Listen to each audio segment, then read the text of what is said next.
And in today's episode, our first ever episode, we're going to be recapping the Texas versus Ohio State game, and we're going through my week one predictions for the NFL. So, without further ado, let's get into it.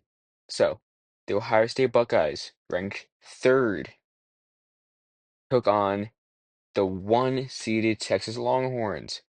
This was a game everybody was hyping up. Every single sports radio, every single sports talk show was hyping up, myself included.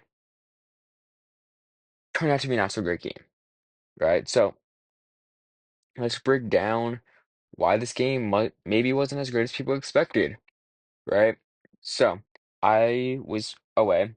I was not able to watch the game until like 10 minutes left in the third.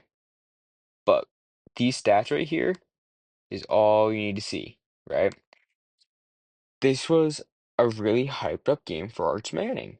Um, Arch has made starts before for Texas. Quinn Ewers, when he got injured last year, he took over the starting role. So it wasn't like a pressure thing, nerves thing to Arch, but it could have been, like I personally don't think it was a nerves thing, but I think there's a lot of pressure on him, not just from the Texas fans. Not just from his grandfather, not just from his uncles and his dad, but from the entire college football community. There is pressure.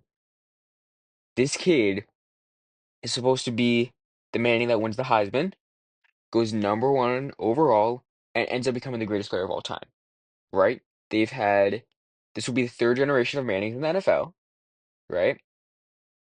Peyton and Eli were Peyton was very good. Eli got the two Super Bowl rings. I don't think he's as good as a lot of people say he is, but this is supposed to be Arch's team, right? This Texas team. This is supposed to be the team that goes all the way. This is the reason why, if you look right here, they are number one. But if you look down there, it says they're 0 and 1. Why? Because Ohio State is simply better. We saw this back last year in the college football playoffs when Texas and Ohio State played in the semifinal. But this is different, right? It was supposed to be Quinn Ewers is gone, right? He left. We have Arch Manning here. He's the future. He's starting as a junior.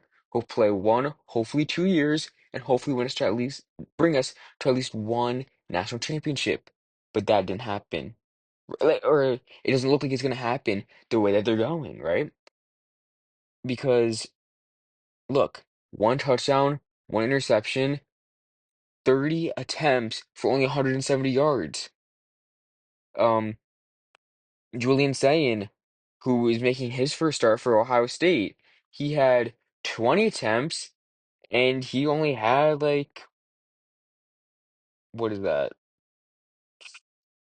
He only had 44 less passing yards than Arch Manning.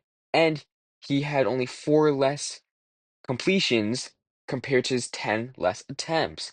So I think this just proves that Arch Manning, yes, he's the future for Texas. For if the season keeps going this way with poor performances, he'll probably stick around for 2 years, right? But everyone thought this is going to be the year for Texas, right? They didn't go all the way last year with a pretty good team. It's got to be this year, right? With a young, talented quarterback at the helm. But that's not what it looked like. What it looked like to me was that Texas could not trust Arch Manning to pass the ball. Eh, You saw the way they were running the ball. Look at this. 37 attempts, 27 without Arch's 10. Okay? Arch Manning,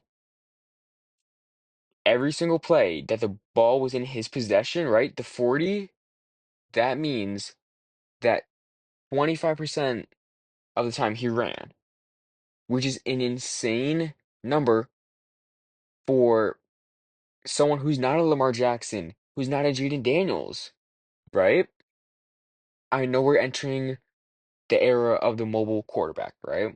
That's why the MVPs are going to the Lamar Jacksons and the Josh Allens. That's why everyone is so high on Jalen Hurts Jaden Daniels, these guys. It's because we're entering the mobile quarterback era, right? I think Mahomes really started it off with his dominance with the Chiefs, starting in the late 2010s. It's carried into the 2020s. They've had a lot of Super Bowl attempts, so now everyone wants to try to be a rushing quarterback because you can make better plays.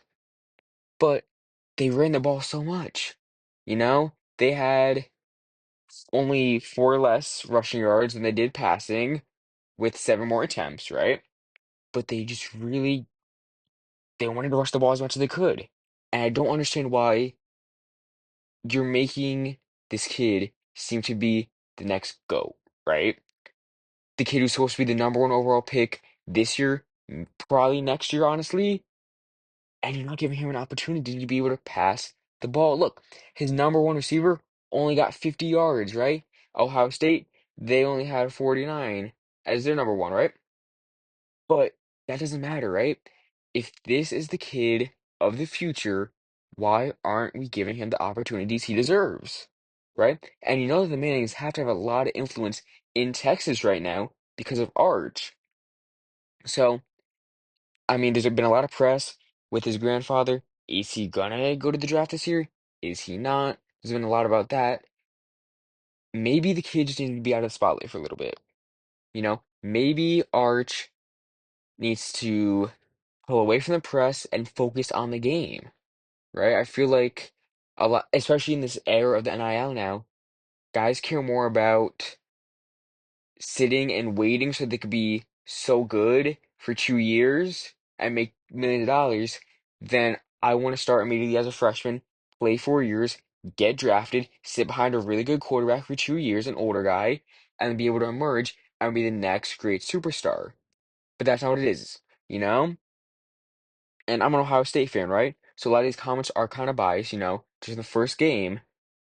But Julian saying, let me down. Jeremiah Smith, let me down, okay? Jeremiah Smith, 6 or 10, when he was targeted. That's 60%. I need that to be at 80. I need that to be close to 90. Obviously, not going to catch every single ball. I understand that. A lot of times when you're targeted, if you miss it, it's because of the quarterback. But dropping two balls in the first half, I mean, and you're not even the number one receiver, you know, with triple the amount of receptions as the next person who had the most. Look at this. Carnell Tate, two receptions. Max Clare, one. Donaldson, one. Ennis, two. Christian, one. Jeremiah Smith, sixth. Okay? That means that every other guy got the ball 7 times and he got it six. That is almost 50% of the time. No touchdowns, okay? The longest catch was 16 yards, right? This Ohio State offense, this was such a defensive game, right? And the Ohio State defense looked so good. If our defense played this way the entire year, then yes, I think we could possibly double back. If we go all the way down to the defense, we had a lot of good plays.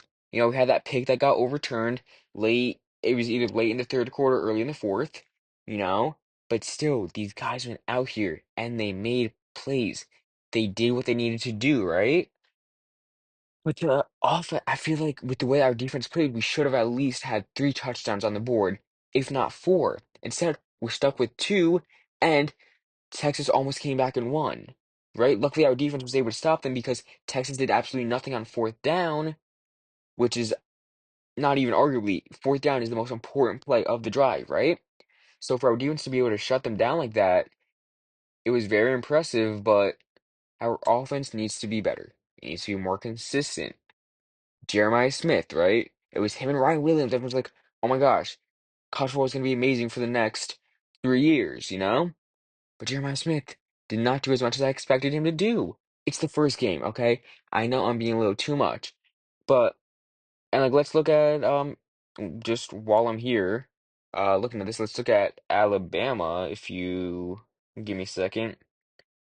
Right now, Ryan Williams is at 27 yards, and they still got a full quarter, so he could easily double that. Um, Florida State is looking very good right now, but it's just I need Ohio State's offense to be better, and we can be better. I just don't know why we looked so weak that game. We're the defending national champions. We're going to be number one in the AP poll. I don't know how we weren't ranked above Penn State as the defending champions. You could argue that it's because we have such a young quarterback. Texas was number one, and they haven't had a guy start. Arch just so underwhelming. Texas will still be in the top 10, definitely out of the top five. But yeah, it was a hard game to watch for those 2 quarters that I was able to watch. It was very hard to watch. It was like everybody going into this, including me, was like, "This is gonna be game of the year. And we're getting it week one. This is gonna be awesome." You have number one and number three should have been number two ranked teams going against each other, right? Looking at this, I don't think Texas can make as deep of a playoff run as people expect them to. I personally think that the national championship will come down to Ohio State and Clemson. I personally have Ohio State winning that. I know I'm biased as a fan, but that's just what it is. But yeah, that was just a boring game. I hope that these 2 games, Clemson, LSU, and Notre Dame versus Miami, I hope that those 2 games are better than this one. But that was sad. Anyway, so moving on into a sphere I am more knowledgeable in, let's head on over to the NFL, right? So I'm going to be doing my week one predictions here. We got a lot of good games here, a lot of mid games, but games that'll be pretty close. I think the NFL actually did a very good job with this week one slate. Then again, we thought that we were gonna have such a good week one with this Texas Ohio game, and we didn't. But that's not what matters. Let's get into this. Okay, so I'm going to start here on the left-hand side with all the AFC games. Then we move over to the 2 AFC versus NFC, and then we're finished on the NFC side. So, Friday, Brazil game, right? I like the NFL starting to go into the direction of let's have a Brazil game week one. I think if we put like Packers, Eagles last year was pretty good. That was it actually was quite entertaining to watch. Um, I like it. You take 2 good teams. So last year's Packers, Eagles, this year Chiefs versus Chargers, and you put them basically like a Super Bowl where there isn't really a definitive home team unless if you take the Bucks and the Rams when they both won at home back-to-back years. But this can be a good game, right? You have the Chiefs, AFC champions, the best dynasty of the 2020s, right? To try and challenge the Patriots to possibly become the greatest dynasty of all time. Patrick Mahomes trying to go down in history as the greatest quarterback the NFL has ever seen. And then you have Justin Herbert, right? The guy who was supposed to be the future of the NFL, the face of the NFL. He had that great rookie season, you know, and then he's fallen off. I'm gonna be honest, he's fallen off. I think though this year is a different year for the Chargers and the Broncos. I'll get into the Broncos later. But for them to try to dethrone the Chiefs, not as just AFC champions, but as champions of the AFC West. The Chargers want to go in and dominate this year, right? You picked up Hampton, who had some crazy numbers at North Carolina. You picked him up, right? Really good pick. Me personally, for fantasy, I try to take him, you know? So if you're able to keep your O-line healthy, that helps Hampton and it helps Herbert. You re-signed Keenan Allen, who you traded Keenan Allen to get Keenan Allen and Ladd McConkey. I think Ladd McConkey explodes this year. So to have two pretty good up and coming receiver in Ladd and then a veteran in Keenan Allen should be really good. Um I forgot the guy's name, but the guy from TCU who can't catch a ball. Oh my gosh. Anyway, number one, I think he's number one. Him, if he can do pretty well, that'll be good for the Chargers. The defense, I mean, you lost Joey Bosa, but you gotta make sure the defense is good. I think that's gonna be the most challenging part this year. is going up against good defenses because defense wins championships. But week one, um, it's gonna be a close one, but I'm gonna give it to the Chargers. I think the Chargers are just the better team, and not just necessarily like obviously on paper, but I think that the Chargers are the better team. So I think that's why they beat the Chiefs. And then we have two revenge games here. Justin Fields and Aaron Rodgers just switching teams right here, right? Justin Fields played a little bit for the Steelers. Obviously, Aaron Rodgers, short 2 years with the Jets, only played a few snaps that first season, and then obviously had the Achilles tear on, I believe it was Sunday Night Football, might have been Monday night. Uh, Fairly mediocre season last year. Hasn't really been the same since Green Bay, but then you got DK Metcalf. You trade away George Pickens, you pick up DK Metcalf.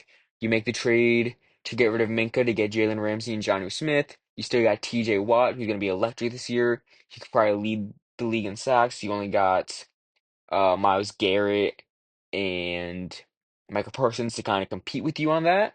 So the Steelers defense is going to be really, really good. It's just, is the offense gonna? You got Caleb Johnson, the rookie, and you got Jalen Warren, who wasn't the running back one at all, right? So you got to fight over running back one from two guys who haven't been a running back one in the NFL, which I kind of see as a problem because on the Jets side, you got Breece Hall, who's been a running back one, but his coaches haven't been feeding him the ball. Where you got Aaron Glenn, the former Lions defensive coordinator, who's going to be coaching. I think he's going to want to utilize Breece Hall. And then you got Sauce Gardner, who had a really mediocre year last year. I'm sure he's going to want to be better this year and get back to possibly being a top three cornerback in the NFL. And you got a pretty good D line, you know. And then you got Garrett Wilson, who's a top 15 receiver in the NFL, who, if you play your cards right with Justin Fields and you get him the ball, he will be a top 10 by the end of the season. So this is going to be a very good game. I'm going to give it to the Jets just because I don't think Aaron Rodgers is going to be as good as people think in Pittsburgh. So I got to give it to the Jets here. I think that Sauce Gardner is going to be a good matchup for DK Metcalf compared to Garrett Wilson and Jalen Ramsey. And then I think that the Jets have the advantage in the running backs. I think they're going to be able to actually have a run game in comparison to the Steelers, who I think for these first few weeks, it's going to be really hard for them to get down that run game and be consistent in who your running back one is. Now moving on to more of a boring game, but no game in the NFL is usually boring on paper. You got the Miami Dolphins and the Indianapolis Colts, two teams who really underperformed last year, mainly due to the injuries and stuff.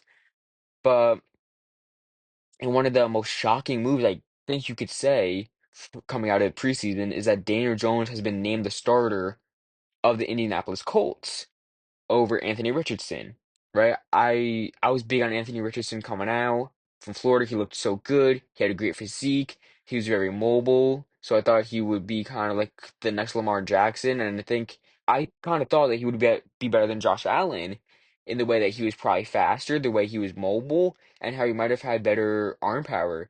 But I think the Colts, like, especially after this year, if Anthony Richardson doesn't start, let's say Daniel Jones starts all 17 games, I think Anthony Richardson could go down as one of the biggest busts we've had in recent NFL history. Obviously, he was taken number four by the Colts. What was that, 2 years ago? It was Bryce Young and CJ Stroud's draft. Um, he got the Miami Dolphins, right? Tua and Tyreek, it seems like they're having some personal issues. Obviously, Tyreek, outside of football, his personal life has been pretty down. We obviously know what happened last year and getting arrested right before week one, having the handcuff celebration. Um, that's why I think Jalen Waddle might end up being the wide receiver one, depending on how Tyreek does. But I think that despite trading away your number one tight end, your number one cornerback, I think I got to give that advantage to the Dolphins here. I just don't think that I could put enough trust in Josh Downs or Michael Pittman to be the wide receiver, like for Daniel Jones to have that connection, right? I can't trust Daniel Jones after how bad he did in New York. Obviously, both the Jets and the Giants have history of failed players who went on to do something good. Obviously, last year the Giants lost Saquon in free agency to Philadelphia, where he won a Super Bowl. Sam Darnold bounced around a little bit, ended up in Minnesota, where he became the starter after J.J. McCarthy's injury, and he had a really good season. I believe they were 13-4, competing for top seed in the NFL. Unfortunately, the Vikings lost that Sunday night football game to the Lions and ended up having the number 5 seed, which made them play the Los Angeles Rams, in which they lost that game. I won't get into the details on how bad that was, but yeah, I think the Dolphins just have it. If Tua could stay healthy, I think that they could be not necessarily a wild card team, but definitely on the outside of the wild card.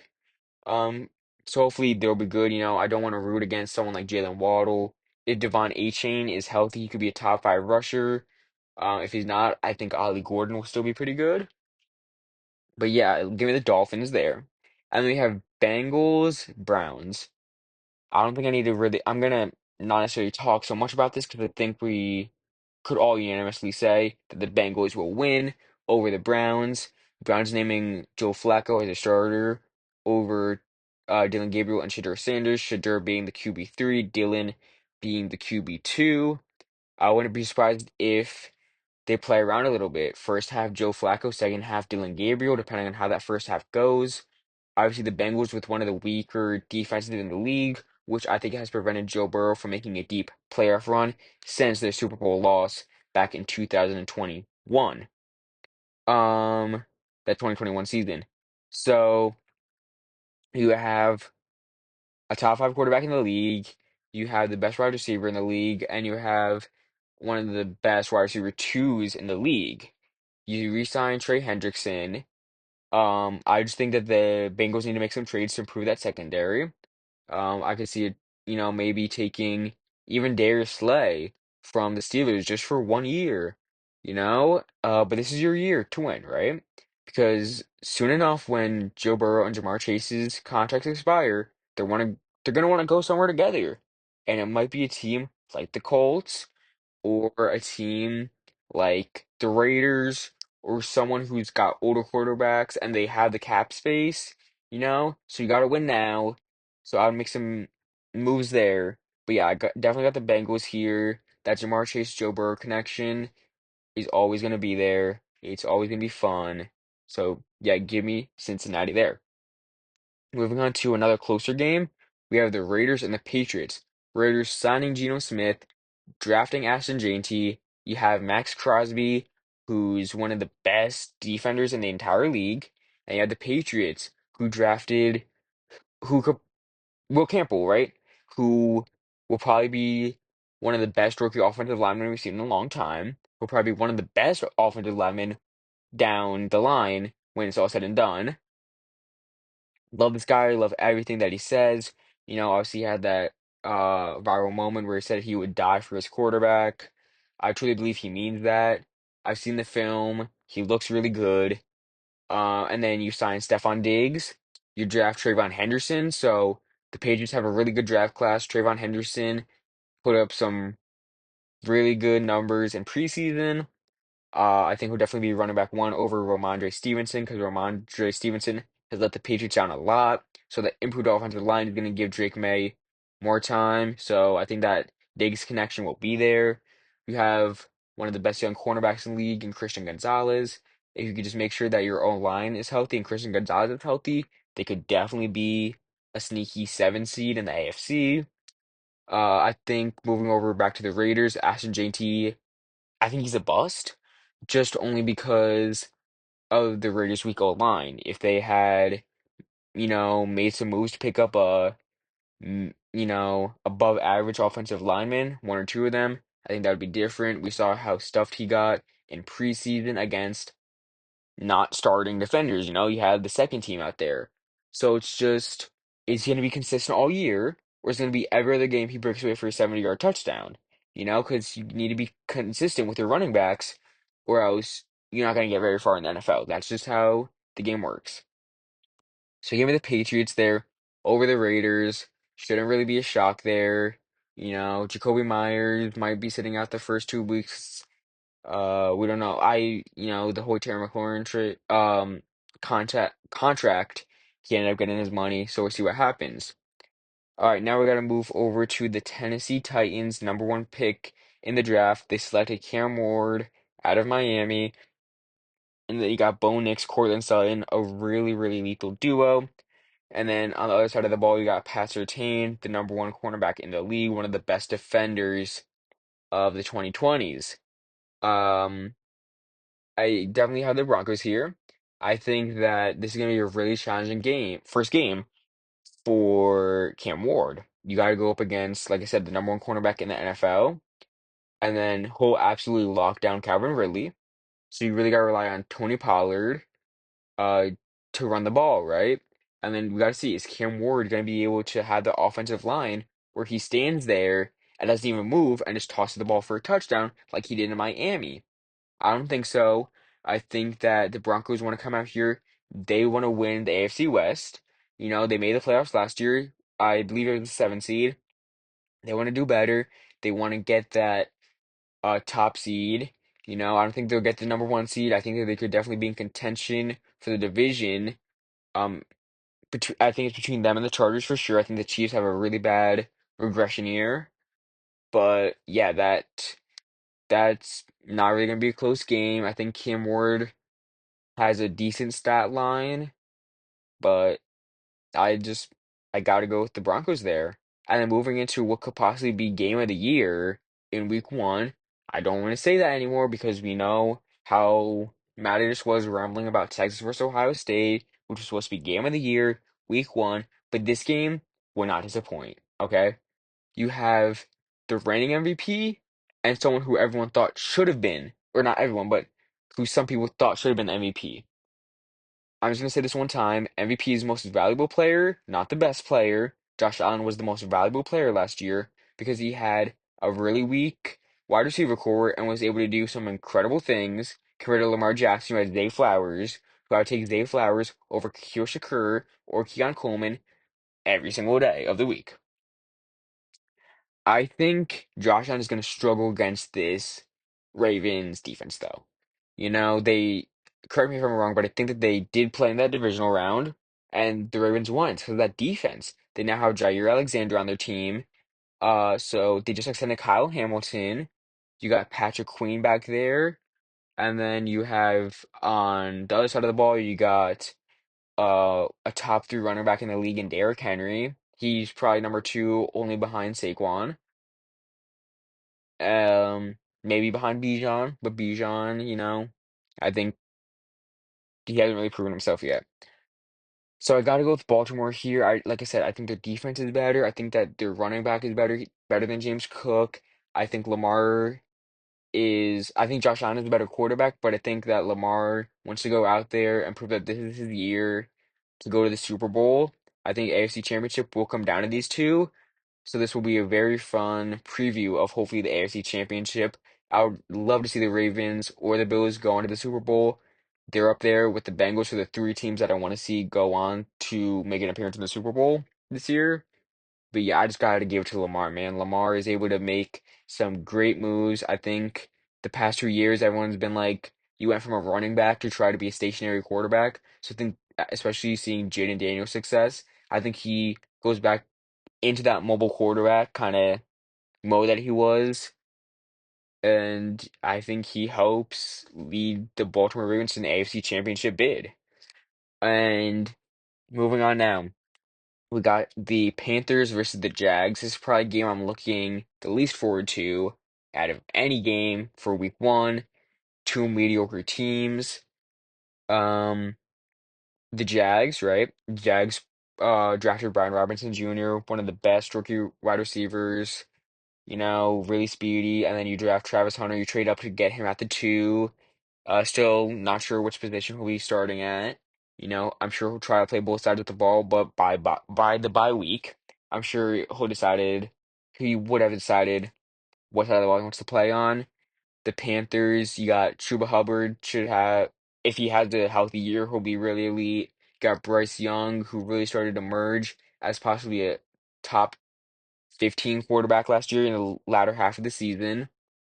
Um, And then you draft McMillan out of Arizona State, who's finally going to be a target that Young can trust in. You trade away Adam Thielen to the Vikings. He's going back there. Super happy for him. Um, but yeah, I just got to give it to the Panthers here. The Jags arguably could have a better defense, but I think that the Panthers and Bryce Young, they just want to get down the field. I think it'll probably be like a 10-14 type thing. I just think that Trevor Lawrence, after the season, will go down as one of the biggest busts in NFL history, just because he really hasn't been able to do a lot. This year is going to be a year that they got to prove. You got Travis Etienne on the other side of the field. I think this is probably the game that I'm least secure in my pick, but I do have the Panthers winning. Moving over to Houston and Los Angeles. This is a game I've kind of been rattling with. It's kind of like that Ravens-Bills game where I'm like, do I want to go Houston? Do I want to go Los Angeles? And I gotta go with Houston, right? Um, you don't have Joe Mixon. You still got to rely on Nick Chubb, but you also don't have the healthiest version of Matthew Stafford. You get rid of Cooper Kupp, but you get Devontae Adams on your team. You got Puka Nacua, Kyron Williams. But I just think that Houston's defense, especially Derek Stingley Jr., is going to be able to shut down this Rams offense. And I think it'll be a bigger gap in points than a lot of people might be expecting. I could see a like 28-14 type of scenario here if it could be bigger, could be smaller, but I do think that Houston goes out there, plays dominantly after a mediocre season from them, after CJ Stroud had one of the best rookie quarterback years. Hoping the same thing doesn't happen to Jaden Daniels this year as it did to CJ Stroud last year. But I gotta say, Nico Collins is gonna want to come out aggressive here and prove that he is one of the most underrated guys in the league. I don't have him in my top 10 wide receivers. Next episode, I'll probably be doing a ranking of my top 10 quarterbacks, running backs, receivers, all that. But I think Nico Collins wants to prove that by the end of the year, he could be a top 10 wide receiver. Moving on to the first game of the NFL season on Thursday night, Thursday the 4th, we have the Cowboys versus the Eagles. This week we had breaking news from Adam Schefter that Michael Parsons was being traded to the Packers in exchange for two first-round picks and Kenny Clark. I don't want to go into the whole discussion of how bad that trade was for the Cowboys because I don't think it was as bad for them as people are really saying because Kenny Clark is really an underrated guy. He's not in his prime, but he's still a really good defensive tackle. And you get two first round picks. They'll probably be later, late 20s. If the Packers are good, you know, they might be able to win the NFC. But I just gotta give it to the Eagles, the reigning Super Bowl champions. They want to come out and show that they don't have the Super Bowl hangover, that they're ready to get back to work, that they want Saquon to be the number one running back in the league. They want Jalen to get this MVP this year, and that they want AJ Brown and Devonta Smith to be the undisputed wide receiver two duo in the league. Because if you look at the Bengals, Jamar Chase and T. Higgins are definitely trying to challenge that. So I gotta say, Eagles are gonna come out here. They're gonna have the better defense. They obviously have the best defense in the league by a quite a big margin. So I just gotta give it to them there. I think this is a complete blowout game, 35-7 type situation. I do think that the Eagles secondary might struggle with having to guard CeeDee Lamb and George Pickens. I don't know how big of a role George Pickens will have in this Cowboys offense yet. The Cowboys also don't really have a good running back room. They haven't in a long time. And Dak is probably going to be Dak and go out there and just open up the season not as great. And, I wouldn't be surprised if the Cowboys have a top seven picks, top eight pick this year. And then we move on to another game that I'm just don't want to have to watch. It's the Cardinals and the Saints. The Saints, I think it's between the Saints, the Browns, and the Raiders, maybe even the Titans to have that number one overall pick. So I've got to go with the Cardinals here. We just got to see, can Kyler and Marvin Harrison Jr. finally get down this connection that he didn't have last year, right? Obviously, Trey McBride is one of the best tight ends in football. I think he's second only to George Kittle, especially this year. I think George Kittle will have one of the best tight end seasons ever. We'll get into that in a minute. But the defense is going to be better. Kyler is going to be hopefully better this year. Chris Olave is probably going to have a few concussions this year because the quarterbacks don't know how to throw the ball. And then you have an old Alvin Kamara, who I think will have a very good season, don't get me wrong, because they have such an issue in the quarterback room that I think that they're going to have to give the ball to Alvin Kamara a lot. And if you're giving him the ball so much, it's not like college football where we showed Texas how much they ran the ball. You can only run the ball a certain amount of times before you start getting a lot of negative yardage there. So I think the Cardinals have this easy here. When I turn on Red Zone, I better not see Scott Hanson talking about this game a lot because I don't want to watch it. Moving on to a more interesting game. As you can see, I'm wearing the Baker shirt. I am a Bucks fan. I'm gonna give the Bucks the advantage here. I think it's gonna be hard to stop Bijan Robinson, but Michael Penix Jr. might have the same thing with Arch, where he started a few games last year. He played a little bit, but he just had a bad opening game. I think they're going to try to feed the ball to Bijan too much, and I think our D-line is going to be there to stop it. I'm really upset that we did cut Desmond Watson. Hopefully we could sign him back, even just have him on the practice squad. But I think this defense, we finally have Antoine Winfield Jr., who was injured going into week 1 last year, but he's finally healthy. We have a pretty good offensive line. Obviously, Tristan Wirfs is probably the best left tackle we've seen in a very long time. And we have Bucky Irving, who will be a top 5 running back this year. Emeka Egbuka will be wide receiver 2 because Godwin will be out for like 5 weeks. Um, this is probably going to be Mike Evans' last season, so I know he wants to be very aggressive early on. And you have Baker Mayfield, who went from a bust to a top 10 quarterback in the NFL. I think that the Bucks might be able to go on a Super Bowl run this year, and possibly even win it because I think this team wants it more than a lot of other teams, right? Baker wants to silence the haters. You have a lot of young guys, Emeka Egbuka, Bucky Irving, who are on a really good offense who are going to get a lot of numbers. And I wouldn't be surprised if Emeka Egbuka even moves into that wide receiver 1 slot by week 4. Baker seems to have a really good connection with him in training camp. It's going to be very impressive to see. Well, I'm very excited to see what they could do and how impressive they can be. I think this will be a closer game. I do think that this year though, we're not just like a 9-8 team, an 8-9 team, um, like a 10-7 team. I think this year we could be a 12-5 team, 11-6 team, and not wait till the last game to know if we're making the playoffs or not. I think we could go for we had the 3rd seed last year, so I think we could be better. I think we could be the number 2, because I think that NFC North is gonna be going back a little bit, and the NFC East, it's going to be the Eagles or the Commanders, and the NFC West is probably one of the weakest divisions in football right now.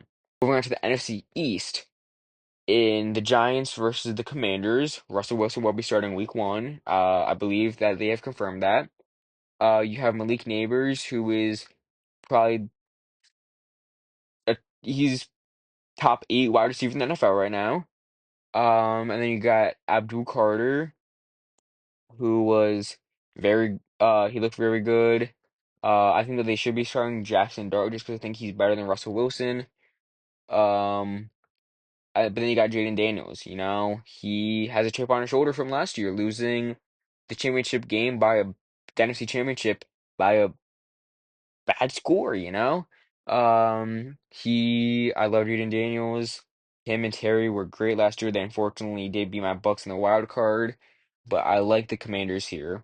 Um, I, this is going to be one of the games like the Bengals, Browns, Broncos, Titans, uh, Cardinals, Saints, where it's going to be a very one-sided game. I think Abdul Carter and Dexter Lawrence will get to Jaden Daniels quite a bit. Not to say that they'll sack him or anything. I think Jaden Daniels is obviously such a great mobile quarterback that he'll be able to escape them. But it's going to be the Commanders that take it here. Moving on to the NFC West, the Seattle Seahawks versus the San Francisco 49ers. Niners were such a bad team last year. A lot of injuries, CMC, Trent Williams, Brandon Ayuk. Um, So they really underperformed. I think this is Brock Purdy's year to show these first few years haven't just been a fluke, right? I am a good quarterback. Start talking, like start bringing my name in the top 10 quarterback conversation. And then you got Sam Darnold, new signee, taking over from Geno Smith after such a good year in Minnesota. JSN, very good. I am riding high on Kenneth Walker this year. If he can stay healthy, he'll be very elite. You have a very good young um defense. So I think I just got to give it to San Francisco. Can they stop a healthy CMC? Probably not. But um Kyle Shanahan has said that CMC seems to be back in peak form. We'll see about that. I think it'll take him until week 4 or 5 to get back to where he used to be. So I got to give Seattle the edge here. This will probably be one of the closer games, and this is a game that I am looking forward to watching. And then in which probably it's the this and the Ravens Buffalo game is they're both in contention for game of the week after this Micah trade. You got the Detroit Lions versus the Green Bay Packers. Jordan Love, 27. Brett Favre, Aaron Rodgers won their first Super Bowls at 27. There's a lot of similarities between those two there. So I think that this is Jordan Love's year to really explode. You got Matthew Golden, who is quite speedy, finally giving them a good young wide receiver one. Josh Jacobs, top five running back, who should hopefully have a good year, get a lot of carries. Then he obviously got Micah Parsons, now who will uh he'll be a big threat in this NFC North where, you really only have Aiden Hutchinson as the only guy coming out your quarterback that you need to worry about. So I still got to give this to the Lions. You got the best running back duo in the league. You got Jahmyr Gibbs and David Montgomery. You got Amon-Ra St. Brown, who I would take like if I had the sixth pick in a fantasy draft, I would take Amon-Ra St. Brown. I love him. He's always consistent. You got Jameson Williams, who's always gonna explode half the season. You got Aiden Hutchinson coming back healthy. You got a good defense. I'm excited to see what they could do this year. Hopefully, they can make it to the championship game this year. I was really rooting for them 2 years ago against the Niners. Obviously, the Niners came back and won. But yeah, this will be a very close game. It'll be very exciting. And then to end off week one, Monday night, we got the Vikings and the Bears. I got to give it to the Vikings here. JJ McCarthy making his first NFL start in the regular season. I'm excited to see what he and Justin Jefferson can do. Got Adam Thielen back because Jordan Addison was suspended. Um, I just don't trust the Bears this early. You got Ben Johnson as your head coach, the offensive coordinator from the Lions. So you got a good head coach now, but I just don't know if Caleb Williams will be able to explode against this Vikings defense, which is a very underrated defense. Uh, you can't guard Justin Jefferson, people should know that by now. But the Bears do have a good wide receiver room with DJ Moore, Rome Odunze, Luther Burden. You got DeAndre Swift in the backfield. You picked up Joe Thuney from the Chiefs. So this could be a pretty close game. I just got to give it to the Vikings here. This, like the Panthers Jags game, is one where this will probably be one of my predictions that could go wrong. But I just got to give it to the Vikings here. Justin Jefferson hopefully has a healthy year. If he does, and he and JJ McCarthy have that solid connection that Sam Darnold had with Justin Jefferson, I think this could be the year that the all-time receiving yards in one season gets broken. I think Justin could get up to 2,000. He's always consistent. He and Jamar will probably go back and forth for wide receiver one this year. But yeah, so this is how my week one slate is looking.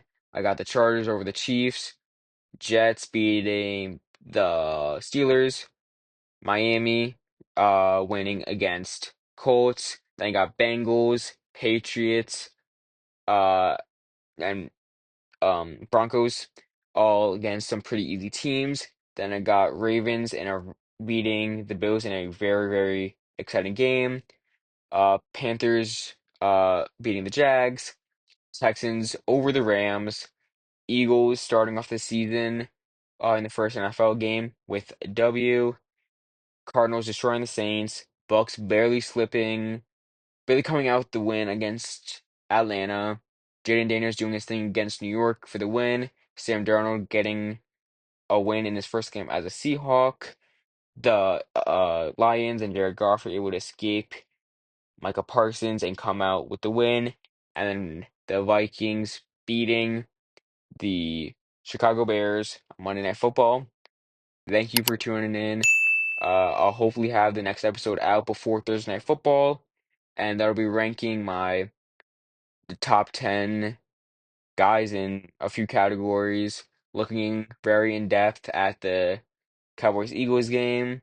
And yeah, so that'll be it for today. Thank you guys for tuning in, and I'll catch you in the next one.